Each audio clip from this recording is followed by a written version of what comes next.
Thank you, ma'am. Governor Jon Huntsman, Ambassador Richard Verma, whom I think I grew a little bit close to during President Obama's visit when we interacted quite deeply, Mr. Frederick Kemp, Mr. Lieutenant General R.K. Sahni, my good friend Chandrajit Banerjee. I see a lot of distinguished delegates from both India and the United States, members of the Atlantic Council, the United States State Department, my good friend Hero Mustafa over there, ladies and gentlemen. After listening to Ambassador Verma, I'm feeling a little threatened. If he's going to be such a good speaker, I hope America hasn't sent him to India first to be ambassador and then to run for government in India.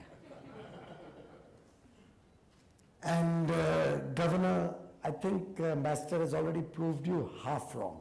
You mentioned about the short memory the Americans have and the long memory the Indians have. But I think he has shown, and I do believe as a representative of America, he comes here as an American, he has amply demonstrated he has all the fine details of all those old instances with you. So we'll have to be careful. We can't take the American memory for being very short anymore. But truly, I'm delighted that both sides are looking at this kind of a deep engagement, looking at a relationship that encompasses a variety of horizons. It's not only about what happens between India and the US, it's what happens in the world, it's what happens in the region, it's what happens with mankind, it's what happens with climate change. And it's only when the dialogue is all-encompassing and considers various aspects of humanity, the various dimensions that affect all our lives, is when a partnership can be truly successful, long-lasting, and result-oriented. And I do wish this engagement that the Atlantic Council, the CII, and the United States State Department have jointly put together will help both sides understand each other better, understand the concerns of both sides, find solutions to address what I'm sure might be happening on both sides, which could be considered ticklish, considered impediments to a deeper relationship. And if, as we saw during the visit of President Obama, if we can work as equal partners, if we can talk on terms of reciprocity, then the sky's the limit. I think India and the United States can take this partnership to a completely different plane, to a completely new level. And I'm very confident, given the bond that was established between President Obama and Prime Minister Modi, particularly in both the interactions in September in the United States and in January in New Delhi, I'm fairly confident that we are seeing in the years ahead a very, very strong Indo-US partnership, a partnership that will transcend economic interests, a partnership that will lead the world in a manner of speaking when we talk of peace, stability, a cleaner planet, a better world to live in, not only for us but for future generations, a socially inclusive agenda where we understand the social compulsions and requirements of each other. When we are talking of H-1B visas, we understand the American perspective on that. But when we are talking of development in India, the American side understands our development imperatives. And if both sides can talk, and think tanks such as yours can help us engage in a more frank manner and in a more fruitful manner, I'm sure we can take this entire relationship to benefit the people of both countries. I do understand that clean energy, obviously renewable energy being my subject, is something which I'm now quite passionate about, was an integral part of the Indo-US dialogue. And I do believe that the challenging tasks and the challenging targets that India has set upon itself to achieve. We have almost increased our renewable energy targets fivefold, from a solar mission which talked of 20 gigawatts by 2022. We are now looking at a 100 gigawatt mission by 2022. And personally, I would be delighted if I could do it by 2020, not even by 2022. Similarly, on wind, on getting back our stranded gas plants into operation, on a variety of clean energies, India has focused its attention. The United States has recognized that focus, and we are looking at a much deeper understanding and a much deeper relationship, particularly as I have requested the Honorable President, Secretary of State, Commerce Secretary and other officials, the Energy Secretary. My requests have always centered around innovative financing models, support from the US side when we are trying to scale up renewable energy to such high levels. And I do hope that going forward, we can actually take this dialogue on a fast-track basis and see how both sides can engage much more on the renewable energy side. Of course, on our side, we have not imposed the anti-dumping duty which was impending when we took office on 4 countries, including the United States of America, on import of solar equipment. And I have been waiting to hear some reciprocal good news also from the American side. But I do hope all of these small stepping stones can be taken further forward, and we can look at expanding this relationship with the support of think tanks like the Atlantic Council, many others who are deeply passionate about taking the Indo-US dialogue on a fast-track basis. My Prime Minister has often articulated that a clean planet, the recognition of the challenges of climate change, the environmental concerns, for him are an article of faith. I think he even articulated it when President Obama and he were addressing the press together. It is not any pressure of the world. It is not any pressure of what happened in Lima or what may happen in Paris. For him personally and for this government, going towards a cleaner environment, ensuring that we take our renewable energy program on a fast-track basis is an article of faith for Prime Minister Modi. And going forward, I can assure you, ladies and gentlemen, that the targets we have set upon ourselves are real, are doable, are going to work, and we stand committed to make that happen. The engagement that this 2-day conference is furthering goes beyond the economic engagement. You are looking at a much faster relationship building on the political front, both regional and the world politics. You're looking at the social dimension of this relationship. And I'm sure at the end of 2 days, we can all hope to receive some concrete suggestions. What can be done, whether it's in the field of education, whether it's in the field of technology, innovation, whether it's in the field of skill development, which for the Indian government today is a very, very paramount project, how to make our people employable, how to enhance the skills of our people to make them worthy citizens who can live a life, a self-reliant life of their own. And in all of these projects, I believe the United States and India can work together, can work as partners, as Ambassador Verma recounted. We can work as best partners, is what President Obama had left behind when while he was in India. And I do hope this 2-day conference will further this best partnership model that we are trying to build up. I recall that in Davos this time around, India clearly was the flavor of the season. The entire Davos story was centered around the American economy and the Indian economy. 2 of the most important economies of the world, In fact, we have the IMF chief at dinner with the honorable finance ministers upstairs in the same hotel.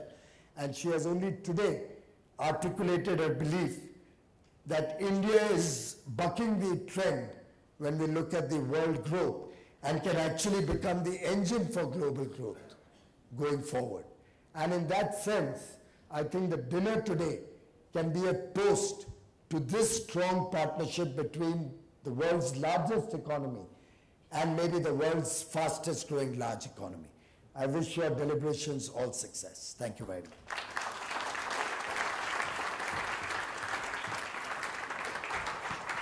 Thank you, Mr. Goel. And ladies and gentlemen, we now come to the second part of the session, which promises to be as interesting. And for that, may I request Mr. Chandrajit Banerjee, Mr. John Huntsman, and Lieutenant General R.K. Sawhney to please take their seats on the round table in front. I request Mr. Piyush Goel, His Excellency Mr. Richard Verma, and Mr. Frederick Kempe to stay on the dais. May I request Mr. Kempe to, yes, please move onto the chair there and take the session forward. He will moderate this discussion. Relationship and be as concrete as you can. Both of you, perhaps Mr. Ambassador, you can go first, because we can be high on rhetorics about this relationship and very enthusiastic about where we're going, but how do we measure our results 12 months? If we come back here, and I think I've talked to the Foundation, VIF, and we are talking about doing something like this again next year, let's come back and measure the results of this relationship. So just very specifically, and I won't pick one project because that's too hard or one program, but in defense, we need to sign our 10-year defense framework agreement, which have been agreed to, setting forth the kind of architecture for our two militaries for the next 10 years. We need to do more in defense co-production and development under DTTI. Our two militaries need to train and operate together. I could go on through defense. In economics and trade, we need to start working towards the $500 billion target that the president set in two-way trade. That means restarting our BIT negotiations. That means having our strategic and commercial dialogue for the first time, bringing all of our engines of the U.S. government to bear in the commercial sector as well. Clean energy, I'm going to defer to the minister, but this is really a terrific pathway forward in civil nuclear cooperation, in wind, in solar, and being a partner in development, health, science, space. I can tell you from my perspective, we are going to be measuring all the results in all of the sectors because we want to show results as well. We want to go from rhetoric and into delivery. And the team here is as good as they come. We're very excited about the year ahead, but we have work to do, and we're going to get at it, and we've been getting at it. Well, I'm focused on my renewable energy. I have a $250 billion program for the next 5 years in the power sector as a whole. If the United States can fund maybe $5 billion of FDI and $20 billion of long-term debt, public, private, some government initiatives, some private equity funds, hedge funds, whatever, I'm open to all sorts of green bucks. At $25 billion, 1 year down the road, I would think the relationship is concrete, and America is putting its money where its mouth is.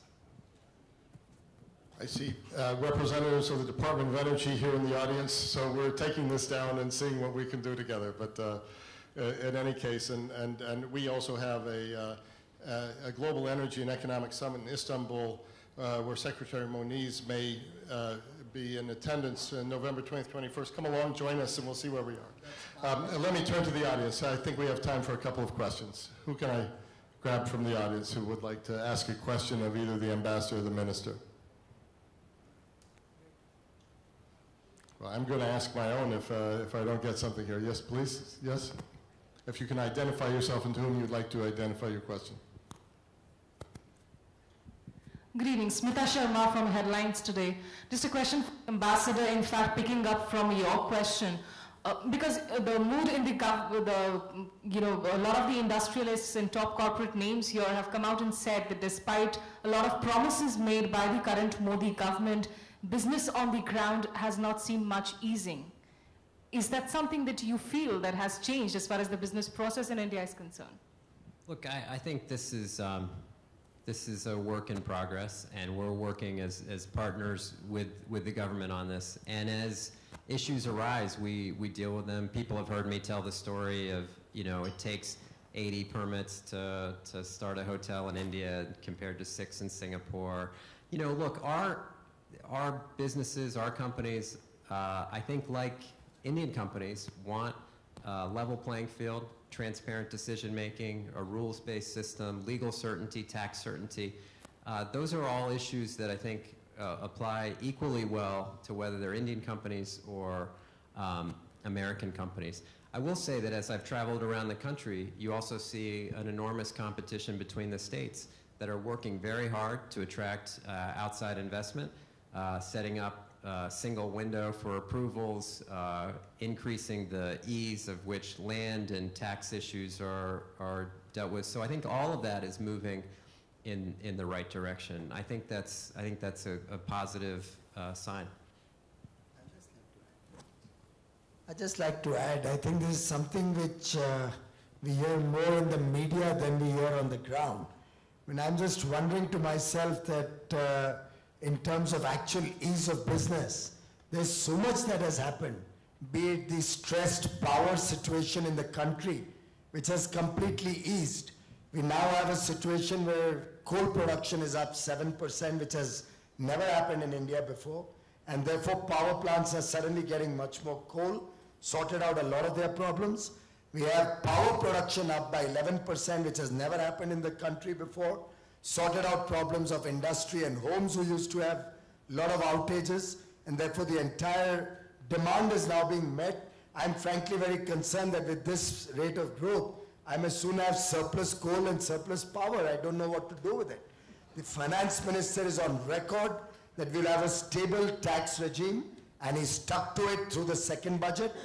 We are looking at a new law which will ease setting up of business so that all the 16 permits come under one regulation, and a person can actually start his business sitting on his computer at home, pay the requisite fees, and get a license based on self-certification, with strong penalties if somebody misrepresents his case.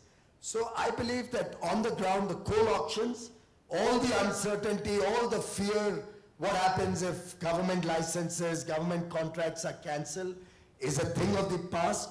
Investors can today invest in India with certainty of a predictable tax regime, stable tax regime, the regulatory framework getting more and more transparent, auction becoming the method of giving out all natural resources, so you don't have to worry that after 10 years, 5 years, your decisions will be questioned.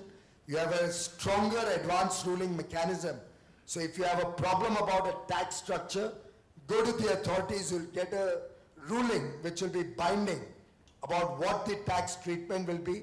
Now, if some people who are so used to crony capitalism and who are so used to messing around with the system and getting everything or subverting systems to their benefit are suddenly finding that this government doesn't yield or doesn't give an opportunity for that kind of capitalist streak, for them, the message is loud and clear. India is not open to business for that kind of capitalism. But on a transparent, honest, and equal footing, India is the place to do business in, and this government means business on that. Mr. Minister, that was a really passionate and very clear message. Drill down a little bit on this earlier number you gave, $250 billion in the power sector.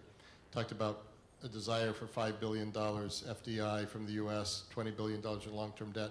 That's still a small percentage of that number.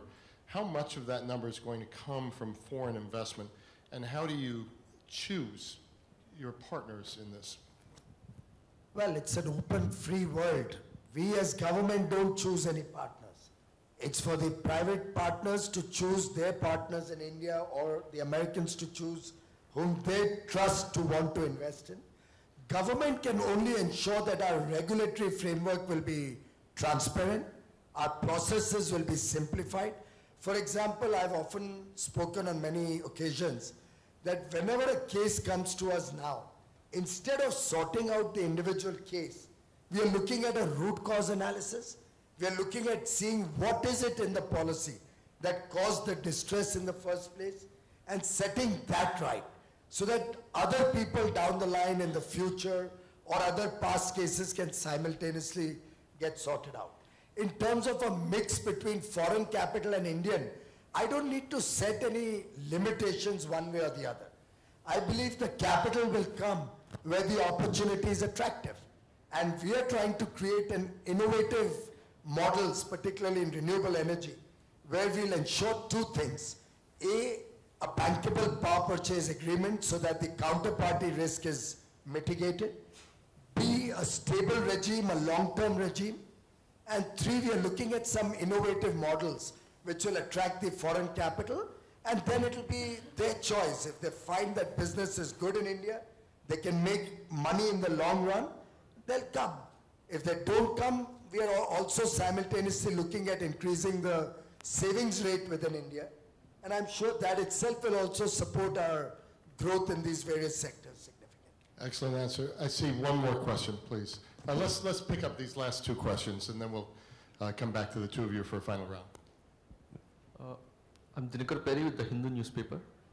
Question for the ambassador again. You talk about nuclear cooperation. So, on the nuclear, can you talk about when the administrative arrangements are supposed to be signed?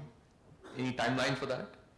And can you clarify on the tracking clause in the same line if you can? On the tracking clause, that was supposed to be the contentious part of the thing. Did you pick? Yeah, no, I and got it. let me pick up the last question too before we go to this final round. Yeah, this is a question for Ambassador Verma. Clearly, in the Strategic Plus agreement, the economic partnership would form a critical part of the whole thing. So, in this economic partnership, what do you see as the 4 or 5 sectors which would really form the core of this whole partnership between our two countries? And I'll expand this to the energy part, which in the energy sector, what technologies or what partnership is most interesting to you beyond the financial side that you talked about? Sure. Okay.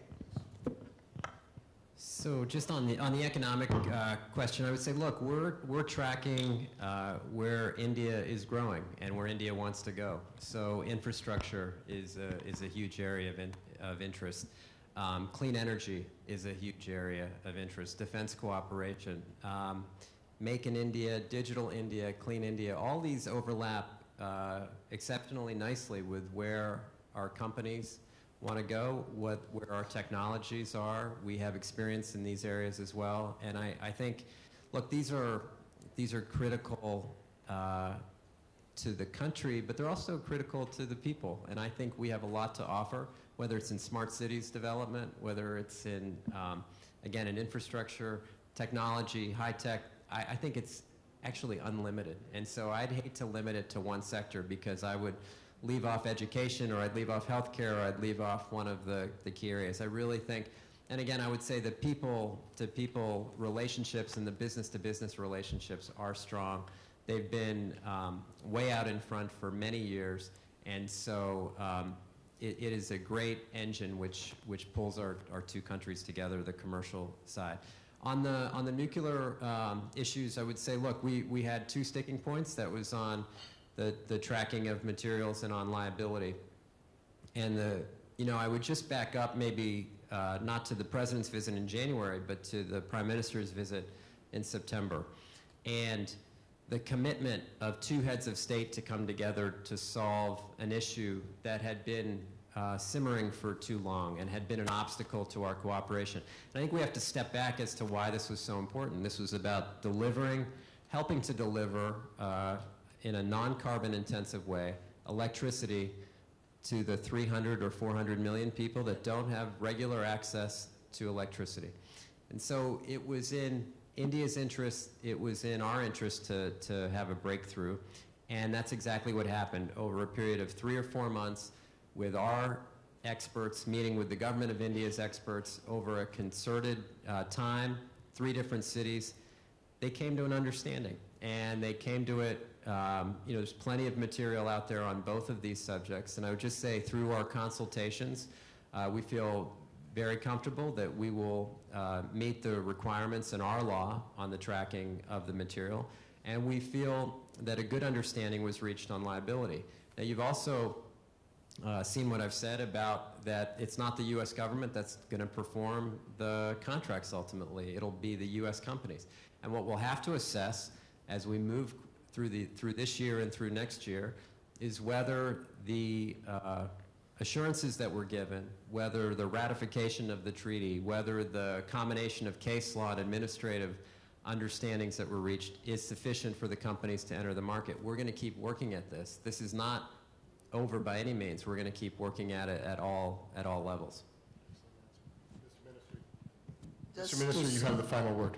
Just to supplement, I think at least in the energy space, we have huge amount of potential of partnerships. America has been doing coal mining for 150, 200 years. We'd love to know if we can do our coal mining better, particularly the underground mining. In terms of power generation through thermal power, if we can have more efficiency in our coal plants, or we can reduce the emissions from the thermal plants, that could be another area where technology could come into India. In terms of renewables, of course, whether we can have better plant load factors for solar, whether we can have solar-wind combos, whether we can repower our existing wind capacity with larger windmills. I don't know, maybe America may not be the best place for the wind part of it, but certainly in solar there's been quite a bit of development in the US. Transmission is one area where we are looking for more cost-effective solutions because India needs to upgrade its transmission corridors and the entire transmission grid very significantly. I see at least a $50 billion opportunity in transmission. And we opened it up for the private sector. So we can have American companies come and own private transmission lines here. We can have American companies bid for the UMPPs, 5 of which are going to be bid out on the plug-and-play mode, where we assure all the necessary linkages and clearances. So we can hopefully have American companies come and start generating power over here on the thermal side. Of course, nuclear you have addressed, and while there are a lot of questions, still we are working on together. But the good part is the dialogue is moving forward actively. It's not a stalled dialogue. It's not a dialogue with both sides having an ostrich-like approach without trying to find final solutions. It's a dialogue which is moving towards resolution. And I think that's a great breakthrough. So in terms of technology efficiency, I remember one of the interactions we had with the Deputy Secretary of Energy involved the HFC problem. America is seized of the impending implosion or explosion of HFC, the fluorocarbons, which can act in the air conditioning, which probably going forward 10, 20 years down the road is going to be the world's biggest challenge. But we still have to get technology which is cost effective, particularly in a country like India, where elections can be won and lost on 80 paisa or 1 rupee of cheaper power. Certainly you can't expect people to start investing in air conditioners which are 5 or 8 times the cost. But with technological innovations, if we can bring that into a cost-effective mode, like the LEDs are today.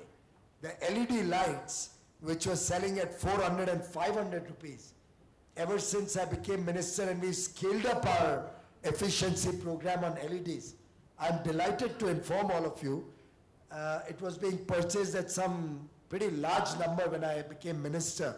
So I'd called all the manufacturers and had a dialogue and said, look, my target is a double-digit figure. And 6 months down the road, somewhere about 2 months back, or 1.5 months back, we got a 102 rupee per bulb, a 4-watt bulb quote, which is about 1/5 the market price. And the last tender we opened about 4 or 5 days ago was 80 rupees, 80 or 82 rupees. And now my target is $1. So we would have brought it down by nearly 70% in 9 months. by doing it honestly, by doing it through a transparent process, by bringing in economies of scale, and by having a dialogue where both sides understand each other. So earlier we were paying in 5 years. Now we are paying upfront and taking a performance guarantee instead. That itself reduced the price by about $0.50. Just a small intervention which was a no-brainer. So the idea is that we would like to learn from America in terms of technology, innovation, innovative financing, what benefits we can get with economies of scale, what new technologies can make our environmental consciousness better, how can we bring energy efficiency into our manufacturing sector, into our turbines, boilers, machineries. So we have an open mind and we recognize America's ability to provide much, much more modern technology than what we are using, and we are happy to invite that to India. Thank you.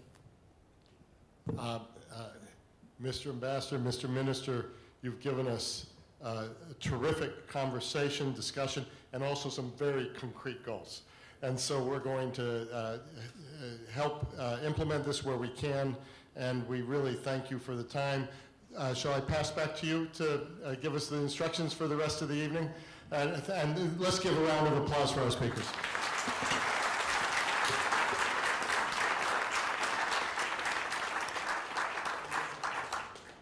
Thank you. Dinner will be welcome.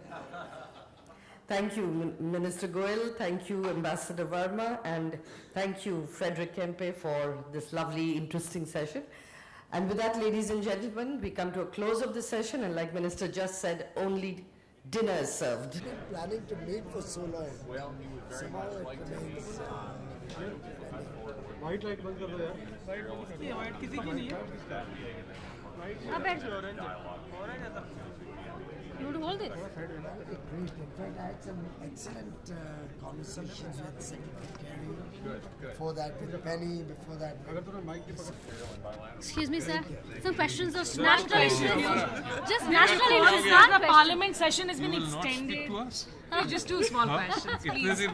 Times now is the last word. Yeah, the nation wants to know. Otherwise, they'll ask you burning questions and very tough questions. Is it true that Parliament the current is it going to be extended by a day? That was never tough. They're quite soft. Is Parliament going to be extended by a day? For the coal mines bill? Why? The 18th, the reports are coming in.